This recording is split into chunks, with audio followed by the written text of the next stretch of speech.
outer surface of the other thigh. So if you just put your fingers up her skirt. Halo Dax, pernah denger nggak kalau setiap barang yang paling kuat sekalipun pastinya punya retakan kecil? Nah, itu tema besar film kita hari ini. Ini dia, film Fracture. Bayangin, ada seorang suami yang nembak istrinya di depan mata. Dia ngaku di depan polisi. Tapi pas di pengadilan, semua bukti hilang dan dia nggak bisa dihukum.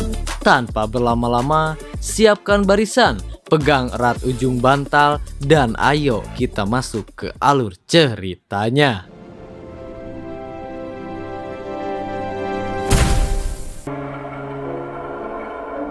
Film dimulai dengan memperkenalkan seorang pria tua bernama Ted Crawford.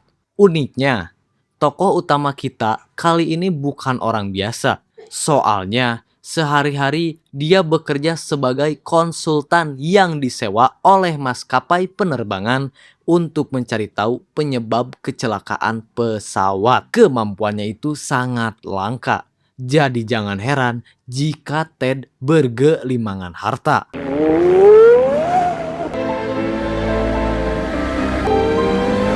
Kehidupan Ted tak sesempurna yang kita lihat. Soalnya istrinya punya hobi selingkuh. Bahkan sore itu terlihat ia sedang menghabiskan waktu bersama pria hidung belang di sebuah hotel bintang 5. Uniknya, Ted sudah mengetahui kebusukan mereka.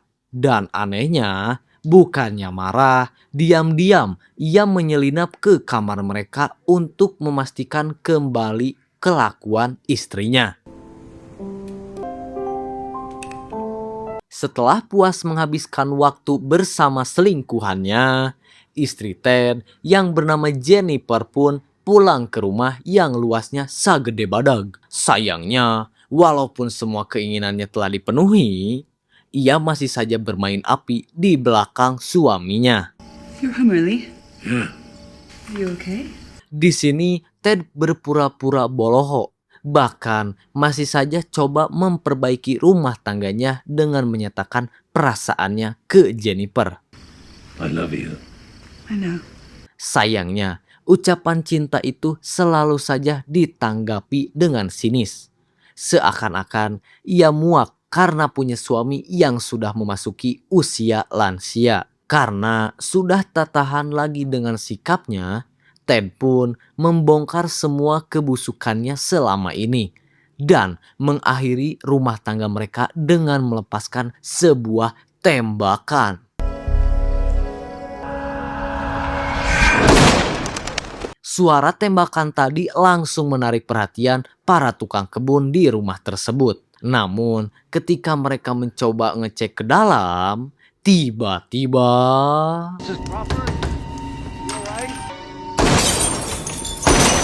Ted kembali melepaskan tembakan setelah melampiaskan emosinya. Ted bergegas memanipulasi TKP dengan mengganti semua selongsong peluru bekas tembakan tadi. Bahkan menyeret tubuh istrinya ke titik tertentu, lalu memusnahkan pakaian yang terkena bubuk mesiu dan mensterilkan tubuhnya menggunakan air ngagolak. Para penjaga kebun tadi segera melaporkan kejadian itu ke polisi. Mereka mengira Tuan Ted sedang disandra oleh perampok. Makanya seorang detektif sekaligus ahli negosiator bernama Rob diutus untuk menyelamatkannya. Uniknya, Rob adalah selingkuhan Jennifer.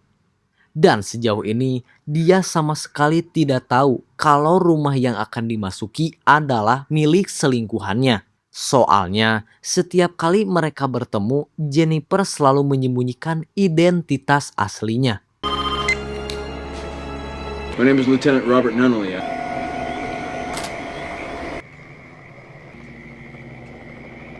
Just you, please.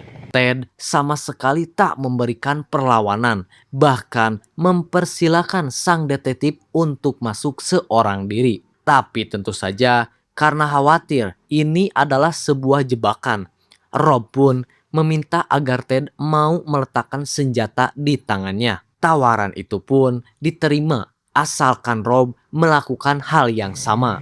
Mr. Crawford, what do you say you give me the gun? Both put on our guns. We set them down and we step away. Apa yang sebenarnya Ted rencanakan, soalnya bukan hanya menyerahkan diri, ia bahkan tak ragu untuk mengakui perbuatannya tadi. Tentu saja, Rob sontak kaget, tapi hal itu tak sebanding ketika ia menyadari kalau istri Ted adalah sosok Jennifer. Nah, ketika perhatian sang detektif sedang teralihkan, diam-diam Ted mengambil kembali senjata di meja dan akhirnya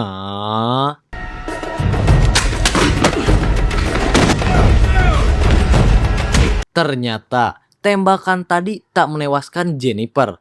Namun, tetap saja luka serius itu membuatnya dalam kondisi koma. Rob terlihat sangat marah, bahkan mewanti-wanti rekannya supaya nanti diizinkan menginterogasi orang yang telah melukai kekasihnya. Di lain sisi, bukannya sedih karena sudah tertangkap, Ted malah tak berhenti tersenyum seakan-akan sedang merencanakan sesuatu.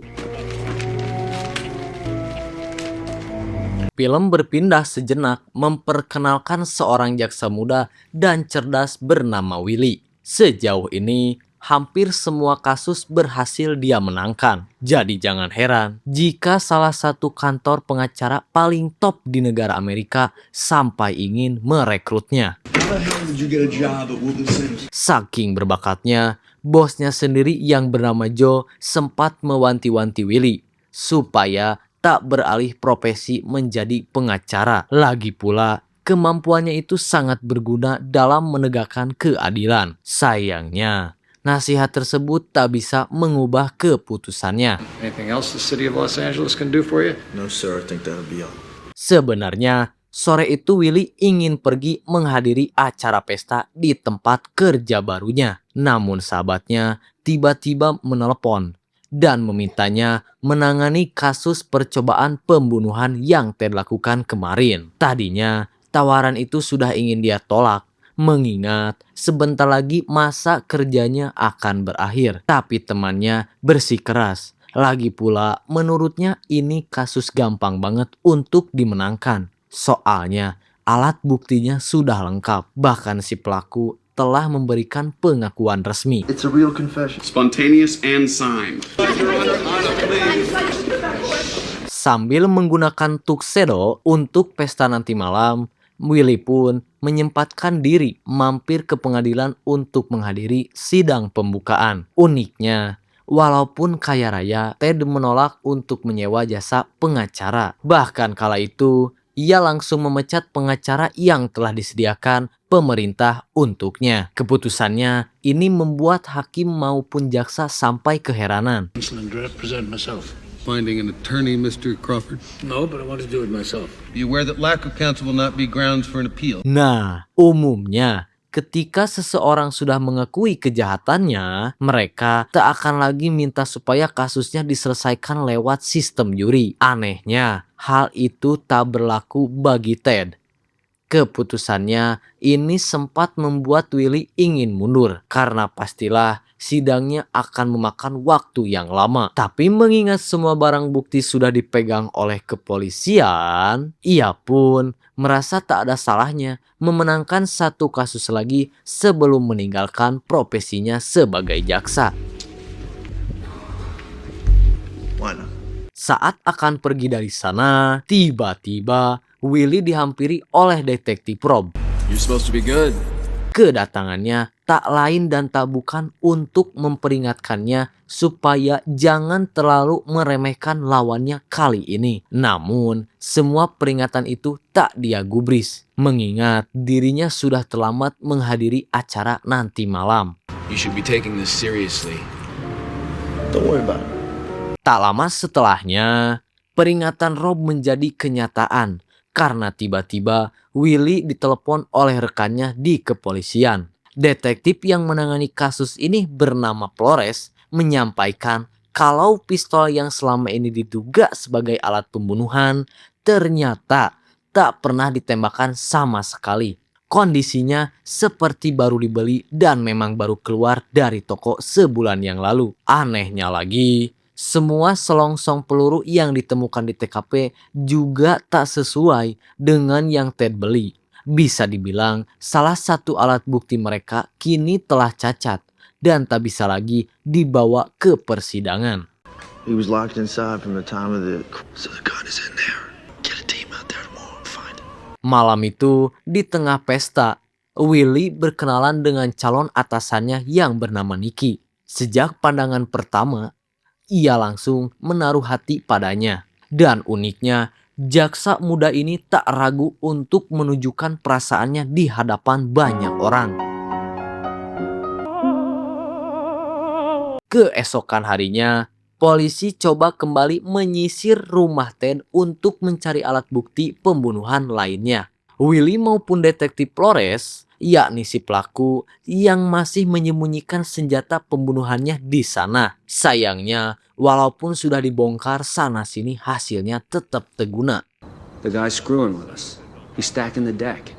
Walaupun berbagai kejanggalan sudah bermunculan, Willy masih saja menganggap remeh kasus ini karena merasa paling tidak masih ada alat bukti lainnya. Alhasil, siang itu ia lebih memilih menghabiskan waktu bersama Nicky. Singkat cerita, beberapa jam kemudian Willy tiba-tiba dapat paket berisikan berkas untuk persidangan besok. Dokumen itu tadinya dia kirimkan untuk ke Ted supaya bisa mempersiapkan pembelaannya saat di hadapan juri nanti. Tapi kocaknya malah dikembalikan dalam kondisi dicoret-coret. Nah, karena penasaran dengan sikapnya, ia pun langsung menemuinya di penjara. Ted terlihat sangat mendominasi pertemuan tersebut. Padahal harusnya sebaliknya. Bahkan ia mulai bercerita soal kehidupan pribadi Willy yang sedang sibuk merencanakan karirnya sebagai pengacara. Tentu saja Willy sempat terheran-heran bagaimana bisa kakek tua ini mendapatkan info tersebut. Dan ternyata sejak terakhir kali mereka bertemu, diam-diam Ted menyewa jasa investigator swasta untuk mengulik kehidupannya. Uniknya, secara hukum hal itu sah-sah saja. Ted sangat yakin akan bebas dari segala tuntutan. Oleh karena itu, dibanding lawannya merasakan kekalahan, ia pun menawarkan Willy untuk berpindah haluan dan jadi pengacaranya saja. Tentu, perkataannya itu dianggap seperti mimpi di siang bolong. Lagi pula, walaupun senjata pembunuhannya belum ditemukan, paling tidak polisi masih mengantongi surat pengakuan resminya kemari. Willie, I'd like you to consider becoming my lawyer. I'll pay you lots of money. I'm prosecuting you. Sebelum pisah, Ted nyerita kalau ayahnya adalah seorang peternak ayam. Setiap malam, mereka biasa menghabiskan waktu untuk misah-misahkan endog-endogan, pepes hiji, pepes kabeh. You know, my grandfather was an egg farmer. Ted selalu berhasil menemukan kekurangan dari setiap telur di hadapannya. Kemampuan itulah yang membuatnya dipercaya menyelidiki kasus-kasus kecelakaan pesawat. Pokoknya, ia selalu berhasil menemukan celah dari setiap musuhnya. Dan menurutnya, kelemahan Willy adalah sifatnya yang selalu heras beheng. Well, I guess the joke's on me then, isn't it?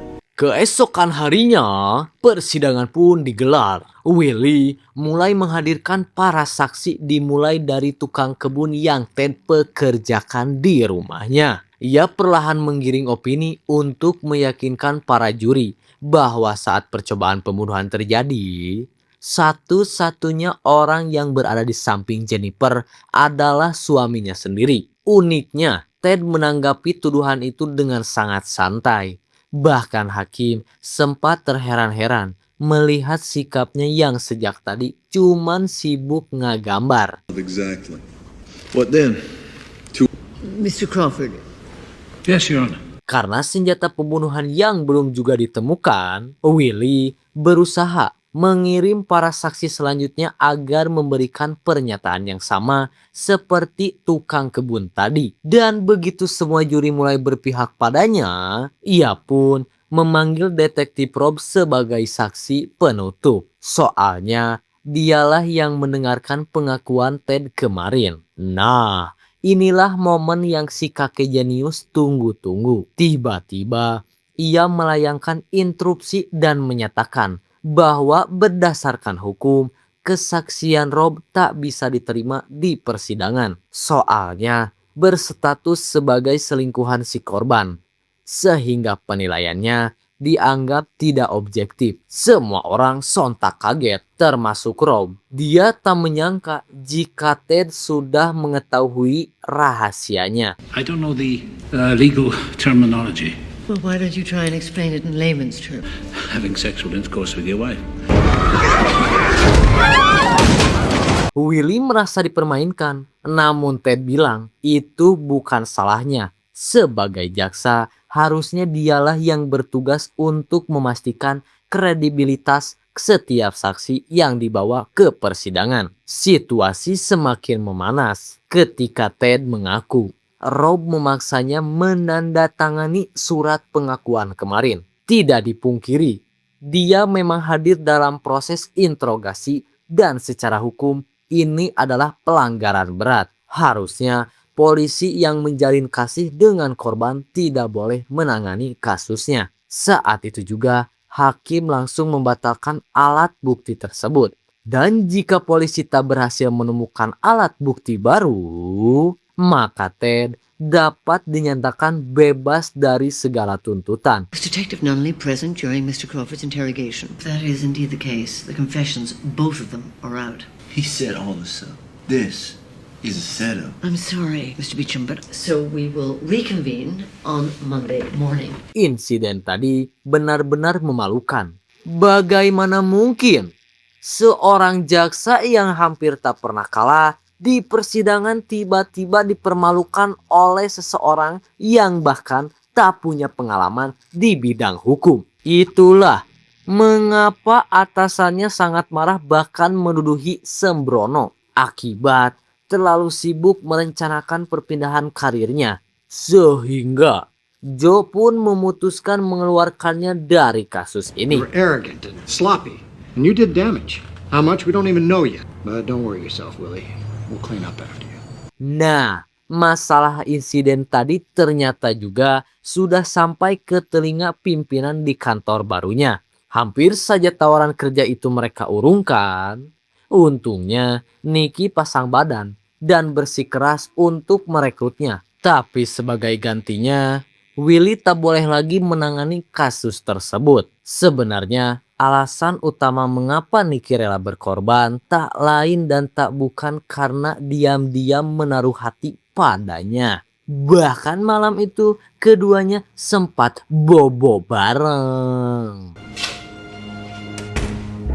Sepulangnya ke rumah, Willy tiba-tiba menerima paket misterius yang begitu dibuka. Isinya ternyata cangkang endog anu geus dipepeuskeun. Saat itu juga dia langsung menyadari dari mana paket itu berasal.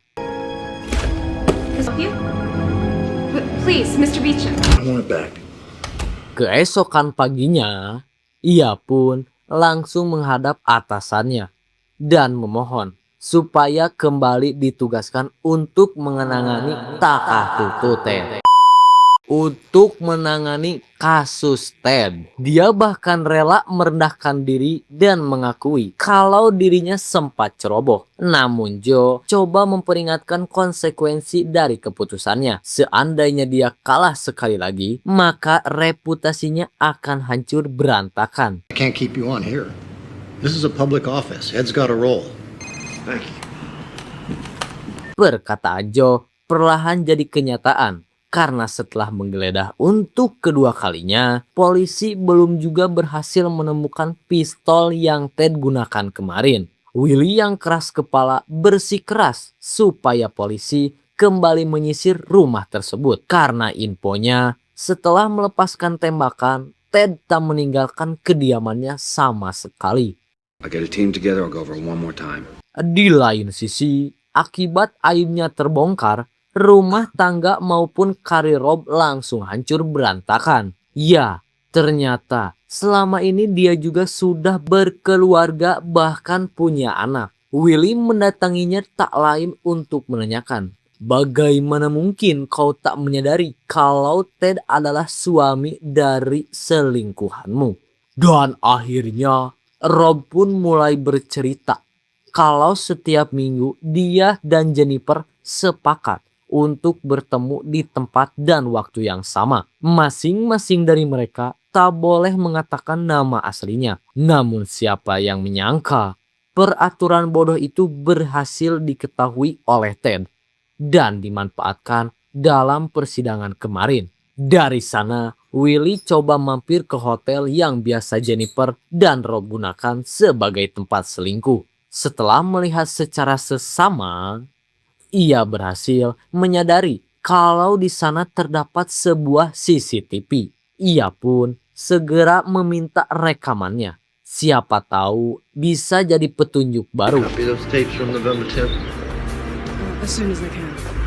Siang itu, Willy juga coba mampir ke kantor Ted. Niatnya sih sekedar ngecek-ngecek biasa. Tapi tiba-tiba telepon berdering. Dan ternyata... Hey, Willie, old sport. How's it going? Well, I'm still out here in your... Ted seakan-akan bisa membaca langkah lawannya. Willy sampai kebingungan. Jelas sekali jika semua ini sudah direncanakan sejak awal. Rasa frustasi itu semakin memuncak ketika polisi kembali mencoba menggeledah kediaman, tapi tak kunjung berhasil menemukan senjata pembunuhannya. Saking putus asanya, Willy sampai ke rumah sakit berharap Jennifer bangun dari koma. Rasa optimis itu muncul karena kelopak mata maupun jarinya tak berhenti bergerak. Namun dokter yang berjaga di sana menyampaikan jika itu terjadi akibat fungsi otaknya yang sudah rusak. Sebenarnya tak ada lagi harapan baginya untuk sembuh. Sekalipun berhasil sadar, dapat dipastikan Jennifer akan kehilangan ingatannya.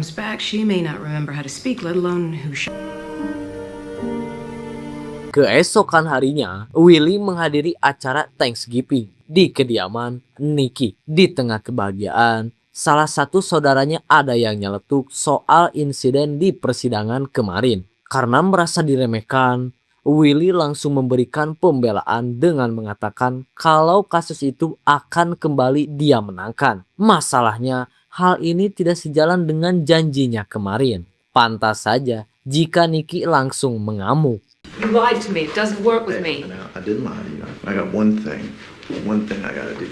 Foot in the door. Did it ever occur to you that I could still win this case? I don't care. Semua orang tahu kalau kasus ini adalah jebakan. Itulah alasan mengapa Nikki mewanti-wanti supaya Willy menurunkan egonya. Karena jika tidak, karirnya akan tamat. Tapi ya, percuma menasehati orang yang heras hulu. Singkat cerita, sesampainya di rumah, Willy tiba-tiba dihampiri oleh detektif Rob. We gotta find the gun. Kedatangannya tak lain untuk menawarkan sebuah solusi di mana dibanding capek-capek cari senjata pembunuhan kemarin, bagaimana jika mereka memanipulasi saja alat buktinya? Lagi pula, semua orang tahu jika Ted memang bersalah. I know a guy in the evidence room, and Go home.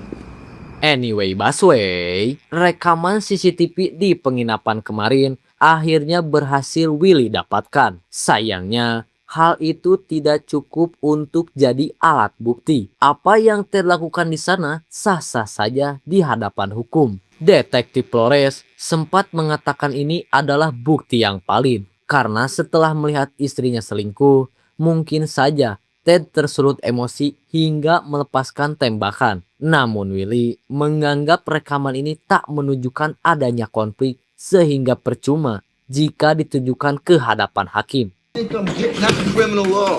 And I'll tell you something, I'm not gonna end my career with a murder weapon and what I should have had.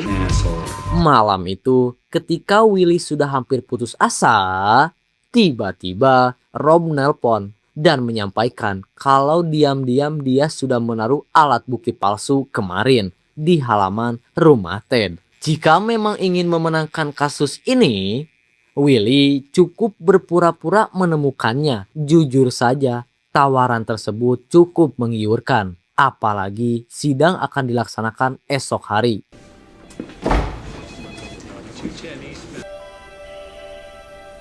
Sebelum berangkat ke pengadilan, Willy memanggil sekretarisnya ke ruangan. Jika memang tak ada lagi cara untuk memenangkan persidangan nanti, dia berencana untuk menggunakan alat bukti palsu tersebut. Pokoknya, begitu teleponnya berdering, Mona harus segera masuk ke ruang sidang dan berpura-pura kalau polisi baru saja menemukan senjata pembunuhannya.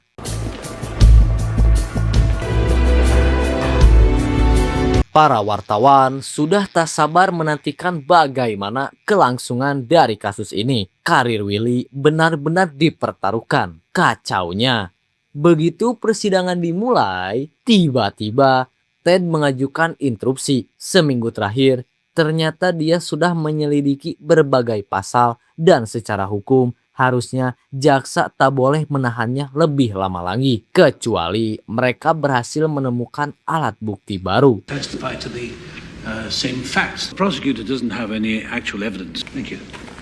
Willy kehabisan kata-kata sampai minta waktu agar dibiarkan mengecek ponselnya. Tak ada lagi cara untuk memenangkan kasus ini kecuali dengan berpura-pura berhasil menemukan senjata pembunuhannya. Alhasil, Mr. Beecham. Mr. Beecham. I have no further evidence at this time, Your Honor. Willy adalah sosok yang idealis. Walaupun jelas-jelas telah dijebak, dia tetap tak berani bermain kotor. Alhasil, hakim langsung membubarkan kasus tersebut. Ted dinyatakan bebas dan putusan itu punya dampak besar bagi banyak orang. Salah satunya adalah Rob. Makanya, tak lama setelah persidangan berakhir, terdengar suara tembakan dan ternyata Rob sepertinya tak tahan lagi menahan malu. Setelah pengadilan menyatakan tidak bersalah, alhasil ia pun mengakhiri hidupnya sendiri. Melihat hal itu, Ted hanya tersenyum lebar, merasa puas karena tujuannya sudah tercapai. Oh iya, setelah dinyatakan bebas, polisi juga langsung mengembalikan senjata yang disita kemarin. Entah kenapa, tapi Willy sepertinya masih berharap Jennifer bangun dari koma. Makanya, malam itu dia menghabiskan waktunya di rumah sakit. Namun keesokan paginya, tiba-tiba Ted datang berkunjung. Uniknya, sebelum keduanya berpisah, ia menyampaikan sebuah pesan tersirat yang menandakan kalau sebentar lagi Jennifer juga akan mati di tangannya. Depends on a machine powered by a cord that leads to a plug. Satu-satunya alasan mengapa Jennifer masih bernapas sampai saat ini tak lain dan tak bukan karena bantuan mesin yang menempel di tubuhnya. Dokter sudah lepas tangan sehingga pihak keluarga diizinkan untuk menentukan apakah masih ingin mempertahankannya atau tidak. Willy coba mencari cara supaya Ted tak mengambil keputusan tersebut. Ia bahkan coba minta tolong ke Nikki supaya mau membantunya. Namun ceritanya itu terdengar tak masuk akal. Orang-orang bahkan beranggapan dia sedang depresi karena tak bisa menerima kekalahan. Willy juga coba minta tolong ke atasannya. Namun Joe malah menginfokan kalau pagi ini Ted baru saja melayangkan gugatan padanya. Intinya, Willy dianggap gila dan coba menyakitinya saat bertemu tadi di rumah sakit. Sehingga mulai saat itu juga dia tidak boleh lagi menemui Ted tanpa persetujuan pengadilan. Walaupun sudah ditolak sana-sini, Willy masih belum menyerah. Kali ini dia coba mendatangi ayah Nikki yang kebetulan adalah seorang hakim dan meminta supaya diberikan kuasa untuk menunda keputusan Ted. Sayangnya, semua sudah terlambat karena setibanya di rumah sakit, dokter sudah mulai mencabut alat medis yang terdapat di tubuh Jennifer.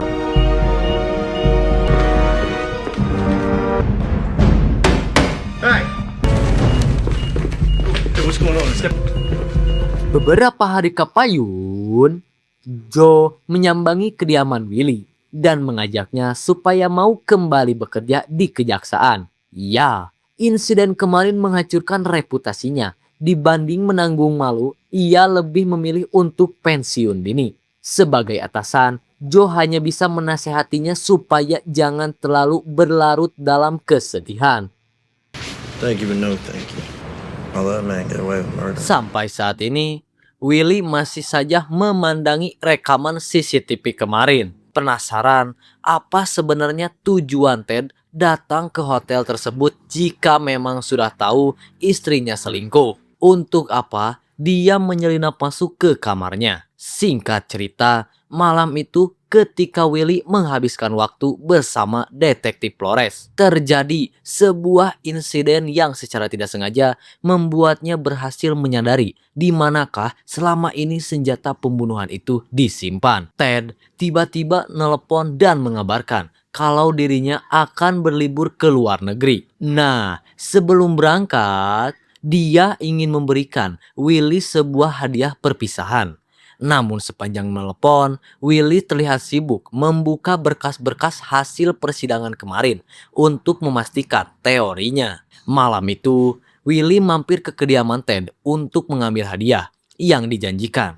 Berhubung si tuan rumah masih sibuk berkemas, ia pun dipersilakan menunggu di ruang tengah sekaligus supaya bisa melihat hadiah yang dimaksud. Namun bukannya duduk tenang, Willy malah membuka laci dan mengambil senjata yang kemarin sempat diduga sebagai alat bukti pembunuhan.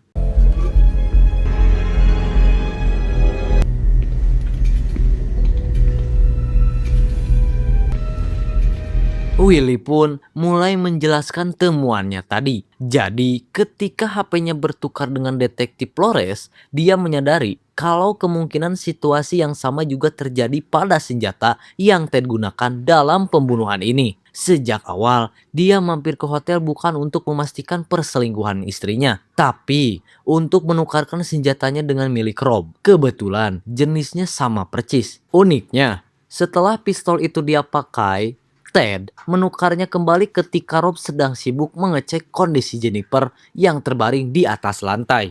Pantas saja jika pelurunya tak sesuai dengan yang berada di rumah tersebut. Trik sederhana itu berhasil menipu polisi, jaksa maupun hakim. Willy sangat menyayangkan karena baru menyadarinya sekarang. Soalnya secara hukum seseorang tidak bisa didakwa 2 kali dengan pasal yang sama. Uniknya lagi, walaupun sudah berhasil menemukan alat bukti pembunuhannya, sistem banding tak berlaku bagi kasus ini. Karena sejak awal, Ted memilih bersidang tanpa didampingi oleh pengacara. Makanya putusannya dianggap bersifat final.